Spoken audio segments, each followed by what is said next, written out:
August 12th, 1944, 9:42 a.m., 26,000 feet above the Ploiești oil fields, Romania. The oxygen was thin and metallic, tasting of rubber and fear. Second Lieutenant James "Red" Maddox gripped the control yoke of his P-51 Mustang with hands that had stopped trembling only because they had gone numb. The engine coughed, a wet, rattling sound that every pilot recognized as the precursor to silence. Oil pressure dropping, coolant temperature climbing. The gauges told a story his body already knew. His aircraft was dying beneath him, bleeding hydraulic fluid and a hope at 26,000 feet above enemy territory. Below, through breaks in the scattered clouds, the Ploiești refineries sprawled across the Romanian plain like a mechanical nervous system. Pipelines and storage tanks and processing towers that fed 40% of Germany's fuel supply. Smoke columns rose from earlier bombing runs, black pillars holding up a gray sky. Maddox's squadron, what remained of it, was supposed to be heading home. 12 P-51s had escorted the heavy bombers in. 8 were limping out. Somewhere over the target area, German flak had found them. Not enough to kill, but enough to wound, enough to slow them down. If you find these stories of courage and strategy inspiring, please take a moment to like this video, subscribe to our channel, and share your thoughts in the comments below. Your support helps us keep these historical legacies alive. That was when the Messerschmitts appeared. Maddox counted them through the oil-streaked canopy. 23 Bf-109s rising from air bases near Bucharest, climbing in perfect formation toward the scattered American fighters. The German pilots would have seen easy prey, damaged aircraft, low on fuel and ammunition, struggling to maintain altitude while nursing their wounded machines toward friendly territory 300 miles west. A slaughter waiting to happen. A simple mathematics problem where the outcome was already written. Maddox checked his ammunition counter. The mechanical drum indicator sat at 0. He had expended his last round strafing German flak positions during the bombing run. Orders from Squadron Command to suppress anti-aircraft fire and protect the B-24s. He had followed those orders. Now he had a fighter aircraft with no way to fight. A gun with no bullets. A sword made of tin foil. The radio crackled. Major Hollister's voice, tight with controlled panic. "All Mustang elements, we have bandits inbound, bearing 180, Angels 22. Recommend we split up, every man for himself, try to outrun them to the deck." Every man for himself. The universal language of defeat. The acknowledgement that the squadron had ceased to be a unit and had become a collection of individuals trying to survive. Maddox understood the logic. Damaged aircraft, scattered formation, outnumbered 3-1. The only rational choice was to scatter, force the Germans to pursue individual targets, hope that some would make it home. But Maddox was not looking at his engine gauges anymore. He was looking at the contrails. At high altitude, in the cold, thin air, exhaust from aircraft engines condensed into long, white streaks. Vapor trails that marked an aircraft's position as clearly as smoke signals. Every plane in the sky was leaving one, the Germans climbing from below, the Americans scattered above, long white fingers stretching across the blue canvas, writing the story of the battle before it began. Maddox had grown up in Sweetwater, Texas, where his father ran a crop dusting service. He had learned to fly before he learned to drive, spent his teenage years maintaining old biplanes with engines that broke down more often than they ran. He was not the best pilot in the squadron, not the most decorated, not the natural killer that some men became when they strapped on a fighter and went hunting. He was a mechanic who happened to fly, a problem solver who thought in terms of systems, and leverage points and how to make broken things work long enough to matter. And looking at those contrails, Maddox saw not chaos, but possibility. "Hollister, this is Maddox. Negative on the scatter. I have an idea." The radio went silent for 3 seconds. Then, "Maddox, this is not the time for cowboy shit. We need to run. Sir, if we run, they pick us off one by one. We're too slow, too damaged. But if we stay together, if we use the contrails, I think I can make them hesitate. You're out of ammunition." "I know, sir." Another pause. Longer this time. In that silence, Maddox could hear the calculations happening in Hollister's mind. The weight of command, the responsibility for 7 other lives. The choice between certain death scattered and possible death together. "Talk fast, Red." "Contrails, sir. They can see ours. We can see theirs. But they don't know I'm empty. If I position myself right, if I use the vapor trail to fake an attack run, I can make them think we're setting up an ambush, make them defensive, buy us time. Time for what? Time to reach the cloud bank at Angels 15. Time to get close enough to the deck that our damaged birds can dive away. Time for anything other than dying up here in the next 5 minutes. The German formation was 2,000 feet below now, climbing steadily. Maddox could see individual aircraft, could count the black crosses on their wings. 30 seconds until they reached firing range. 30 seconds until the mathematics of aerial combat turned 8 damaged American fighters into wreckage and obituaries. Hollister's voice came back, steady now, resigned to trusting a mechanic with an insane plan. All Mustang elements, form on Maddox. Tight formation, follow his lead. Red, if this doesn't work, I'm going to haunt you in the afterlife. Understood, sir. Braking now. Maddox pushed the throttle forward despite the screaming engine, despite the oil pressure gauge sitting in the red, despite every instinct telling him that a damaged aircraft should be coddled, not abused. The P-51 surged forward, and behind him, 7 other fighters fell into formation, trusting him with a faith he did not deserve and could not afford to betray.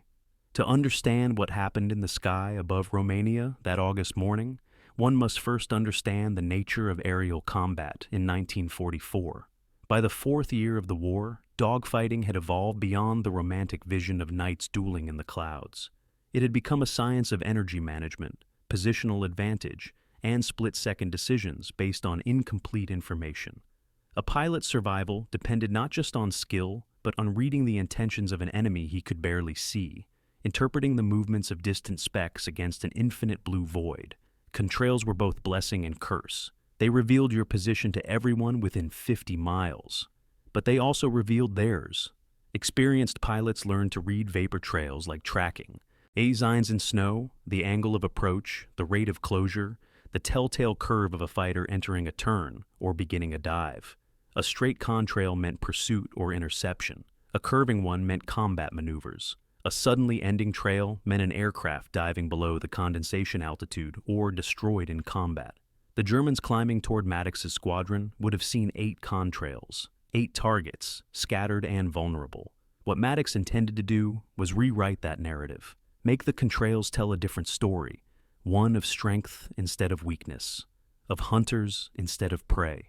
He rolled inverted and pulled, diving toward the German formation in a long, curving arc that painted a brilliant white streak across the sky. Behind him, the other 7 Mustangs followed, their contrails merging into a single aggressive gesture, a spear thrown from above, aimed directly at the heart of the German formation. The Messerschmitt pilots saw it. How could they not? 8. American fighters, instead of scattering in panic, were diving to attack. The lead German element broke left, executing a defensive turn to avoid the incoming Americans. The second element broke right. The third began climbing, trying to position for a counterattack. The perfect formation fractured into 3 separate groups, each reacting to the apparent threat bearing down on them.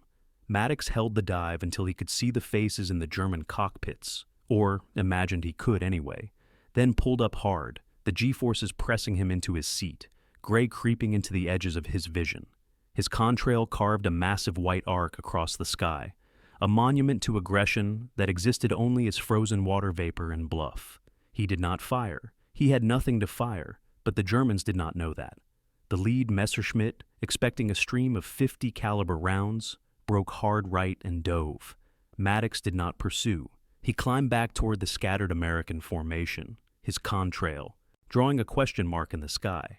The message was clear. I could have killed you. I chose not to. What does that mean? It meant the Germans now had to consider possibilities they had not anticipated. Was this a trap? Were there more American fighters nearby? Was the aggressive dive a feint to draw them into an ambush? Uncertainty crept in, and uncertainty in combat is paralysis. James Maddox had not been supposed to become a fighter pilot. He had enlisted in the Army Air Forces in 1942 with the intention of becoming a mechanic, using the skills his father had taught him to keep aircraft flying. But at Randolph Field in Texas, an instructor had noticed his intuitive understanding of how aircraft behaved, how they balanced thrust and drag and lift and weight in a constantly shifting equilibrium. You don't just fix planes, the instructor had said. You understand them. you should fly. So Maddox had gone through pilot training, not with the swagger of natural aviators, but with the methodical care of someone who knew exactly how many bolts held the engine to the firewall and what would happen if any of them failed. He flew like a mechanic, efficiently, precisely, always aware of mechanical limits and stress tolerances. He was not flashy. He did not chase glory. He chased problems and solved them with whatever tools were available. On August 12, 1944, the tool available was deception, and the medium was condensed water vapor at 26,000 feet. The German formation, now scattered into 3 groups, attempted to regroup. Maddox watched their contrails converge, reforming into attack position. He counted the seconds. 15, 20, 30. Then he dove again, this time from a different angle, his 7 wingmen following in staggered formation. The contrails painted a picture of multiple attack runs, overlapping and converging, suggesting coordination and strength. Again, the Germans broke. Again, their formation fractured. Again, Maddox pulled away, without firing a shot, leaving only the white question mark of his contrail hanging in the cold air. Major Hollister's voice crackled over the radio, disbelief and hope fighting for dominance. "Red, whatever you're doing, it's working. They're hesitating, but we're still 10 minutes from the cloud bank and my bird is about to come apart. Keep it together, sir. I need 2 more passes." 2 more? "Red, my engine is overheating. Kowalski's lost his hydraulics, and Martinez is flying on 1 landing gear. We don't have 2 more passes." "Then we make them fast." Maddox rolled again, diving steeper this time, pulling out closer to the German formation. So close that he could see the yellow nose markings on the lead Messerschmitt, could see the pilot's head turn to track him. For a moment, they were close enough that the German pilot would have been looking directly at Maddox's gun ports, searching for the muzzle flash that would mean death. But there was no flash, only the passage of an American fighter flying too close, too aggressively, too confidently to be desperate. The German pilot flinched, rolled away, and behind him, the entire formation broke again, scattering like birds startled by a scarecrow that moved. In post-war interviews, Hauptmann Klaus Steiner, the German flight leader that day, described the encounter with unusual candor. "We saw 8 American fighters, damaged, we thought, easy kills. Then one dove at us, fast, aggressive, perfectly positioned. We expected gunfire. It did not come. He pulled away. So we thought, a malfunction? A jammed gun?" Then he dove again, and again. Each time, perfect attack position. Each time, no firing. We began to think there were more of them, that we were being lured into a trap, that the fighter diving at us was bait for others we could not see. We had lost too many comrades to American ambushes.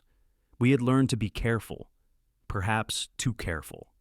That caution, that learned hesitation born from previous losses, and tactical awareness was what Maddox weaponized.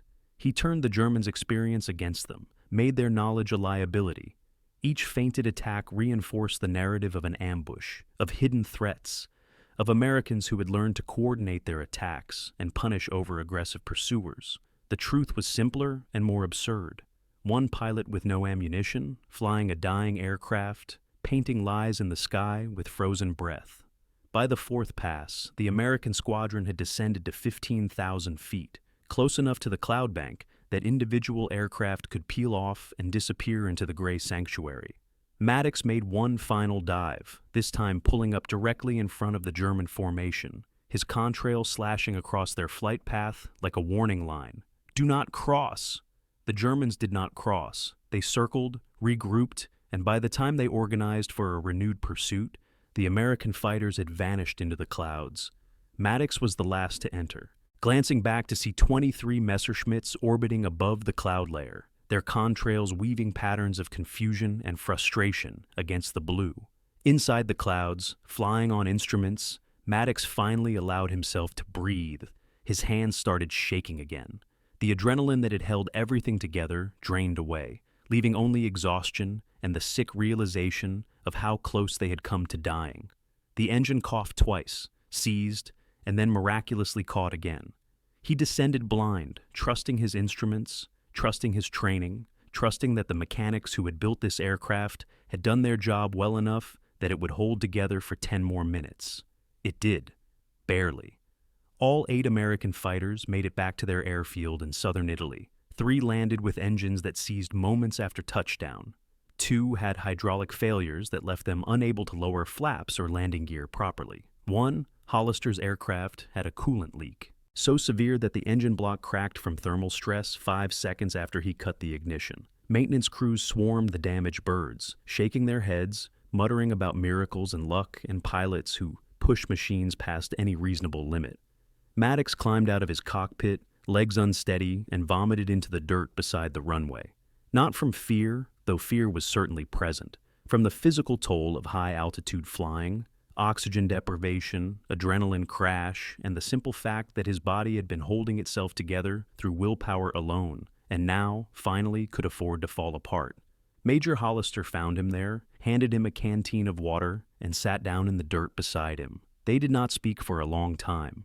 Around them, the sounds of the airfield continued. Engines starting, trucks moving, ground crews shouting, the ordinary machinery of war grinding forward, indifferent to the small miracle that had just occurred. Finally, Hollister said, "You know, that was the dumbest, most reckless, most beautiful piece of flying I've ever seen." Maddox rinsed his mouth and spat. "Wasn't flying, sir. It was theater. What's the difference? Flying is about the aircraft. Theater is about the audience. I wasn't trying to outmaneuver them. I was trying to make them outmaneuver themselves." Hollister nodded slowly, understanding settling in. "By making them see something that wasn't there. By making them see what they expected to see. They expected traps because we'd used traps before. They expected coordination because we'd coordinated before. I just gave them evidence that confirmed what they already feared. The contrails did the rest. And if they'd called your bluff, then we'd be dead, but we were going to be dead anyway, so the risk was acceptable." Hollister laughed, a short, bitter sound. "Acceptable? Christ, Red.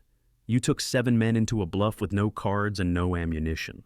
"I had ammunition, sir," Maddox pointed, up at the sky, where the contrails from their landing pattern were already dissipating in the wind. "I had those, and I had the fact that the Germans didn't know I didn't have anything else." The after-action report filed by Major Hollister was unusually detailed. It described the engagement, the tactical situation, and Maddox's unorthodox solution. It recommended him for the Distinguished Flying Cross. The recommendation was approved 3 weeks later, though the citation was deliberately vague, mentioning exceptional airmanship and tactical innovation under combat conditions without specifying the details. The full story remained classified, buried in operational files, known only to the men who had been there, and the intelligence officers who recognized its implications.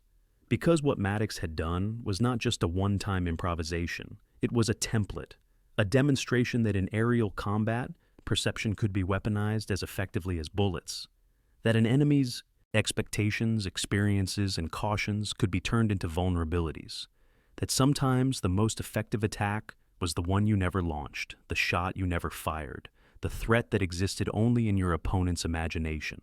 The concept was absorbed into fighter tactics. Pilots were taught to use contrails deliberately, to create patterns that suggested strength, coordination, ambushes.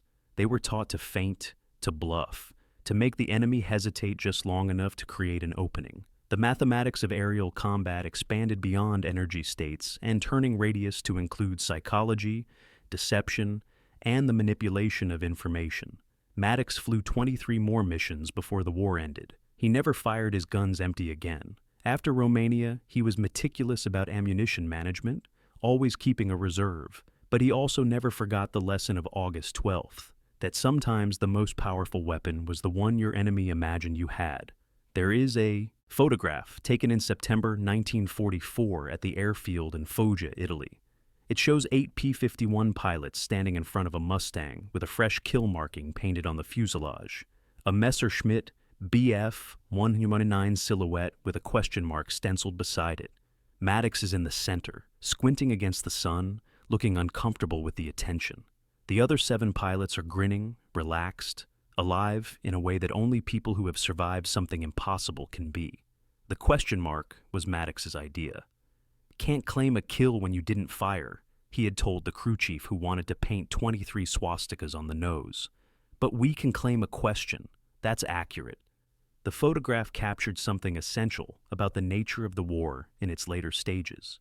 By 1944, the Allies had achieved material superiority. More aircraft, more fuel, more ammunition, more everything. But wars are not won by abundance alone. They are won by the effective application of whatever resources are available, even when those resources are nothing but frozen vapor and calculated audacity.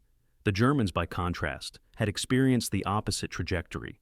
They had begun the war with confidence, aggression, and technological parity. By 1944, they were fighting defensively, cautiously, haunted by losses and tactical defeats that taught them to expect traps, ambushes, and deception at every turn. Their caution was learned, hard-earned, rational, and on August 12, 1944, it became the instrument of their own paralysis. After the war, James Maddox returned to Texas. He did not return to crop dusting. Instead, he opened a flight school in San Angelo, where he spent the next 30 years teaching civilian pilots the fundamentals of airmanship.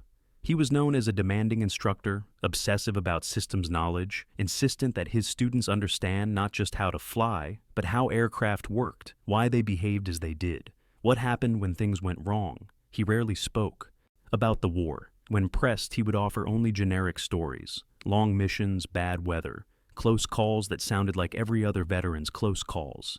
He never mentioned the 23 Messerschmitts, never mentioned the contrails, never mentioned the 8 men who owed their lives to a bluff painted in frozen vapor at 26,000 feet. But his students noticed something unusual. During high-altitude training flights, Maddox would sometimes pause the lesson, point at the contrail streaming behind their aircraft, and say, "That's information, your position, your heading, your altitude. Anyone who knows how to read it can find you. But it also means you can control what they see. You can make that trail tell a story. Just make sure it's the story you want them to believe." The students would nod, not quite understanding, filing the advice away as another piece of instructor wisdom that might make sense someday. Most never grasped the deeper meaning. A few did. And those few became the kind of pilots who understood that flying was not just about controlling an aircraft, but about controlling information, perception, and the narrative written across the sky. In 1977, a military historian researching tactical innovation in World War II discovered Hollister's after-action report in the National Archives. He contacted Maddox, now in his 50s, and asked for an interview. Maddox agreed, reluctantly, on the condition that the interview remain private until after his death. The historian agreed. The interview was recorded on a cassette tape that remained sealed in an archive box for 15 years. In the interview, Maddox was asked if he had been afraid during the engagement over Romania. His answer was revealing. "Afraid? No, I was too busy calculating. I was thinking about closure rates and turn radii and how long it would take them to reorganize. Fear requires attention, and I didn't have attention to spare. But afterward, sitting in the dirt, next to the runway, then I was afraid. Retroactive terror, you could call it. The understanding of what I'd risked and how narrowly we'd escaped and how easily it could have gone wrong. But in the moment, I was a mechanic solving a problem. The problem was 23 enemy fighters. The solution was deception. The tool was contrails. It was really that simple." The historian asked if he regretted taking the risk. Maddox was silent for a long time before responding. "I regret that it was necessary. I regret that we were in a position where 8 damaged aircraft had to bluff their way past 23 healthy ones. I regret the war that made such absurdities necessary. But do I regret the specific choice I made that morning? No, because the alternative was watching 7 good men die, because I was too cautious to try something desperate. And I would rather live with the consequences of a reckless decision than the consequences of doing nothing." The contrails, James. Maddox painted above Romania on August 12, 1944. Dissipated within minutes, dissolved by wind and time into invisible water vapor that eventually fell as rain somewhere over the Balkans. The Messerschmitts that hesitated beneath them were eventually shot down in other battles, over other skies, by other pilots. The oil refineries at Ploiești were bombed again and again until they ceased to function. The war ground on, indifferent to individual moments of brilliance or luck or desperate improvisation. But the principle endured. The understanding that combat is not just physics and technology, but psychology and perception, that an enemy's mind is a battlefield as real as the sky, that sometimes the most effective attack is the one that forces your opponent to defeat themselves through doubt, caution, and the weight of their own experience. This principle, born in the desperation of a Texas mechanic with an empty gun and a dying engine, became foundational to modern air combat. Doctrine. It informed the development of electronic warfare, where radar jamming and deception are as important as missiles and guns. It shaped the design of stealth aircraft, which hide not by being invisible, but by controlling what enemy sensors see. It influenced the tactics of fighter pilots who learned to manage not just their aircraft's energy state, but their opponent's information state. The legacy of August 12, 1944, is written not in victory monuments or history books, but in the quiet, invisible ways that one mechanic's desperate improvisation changed how warriors think about deception, perception, and the stories we write across the sky.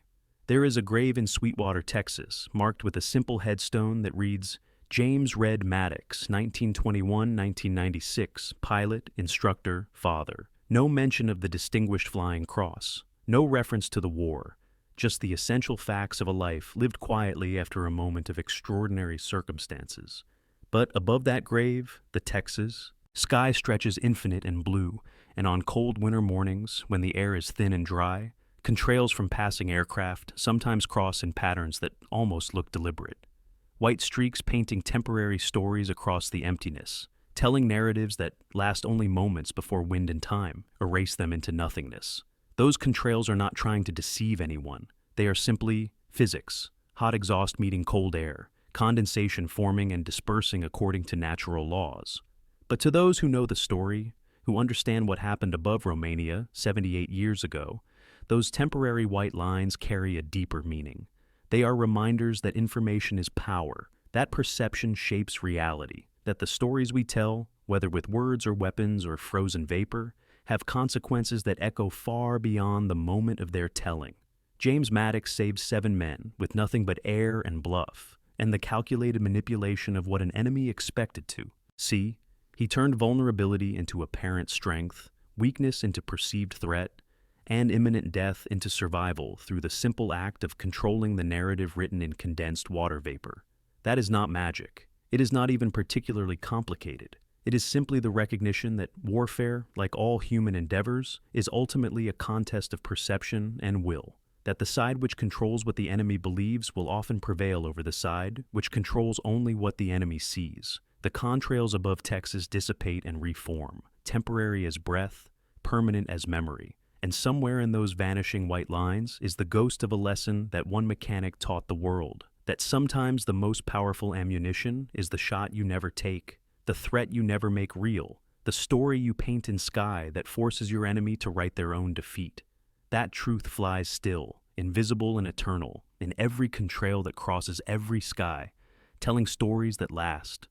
Only moments but echo forever. Thank you for watching. If you enjoyed this historical deep dive, please like the video, subscribe to the channel, and tell us in the comments which historical figure we should cover next.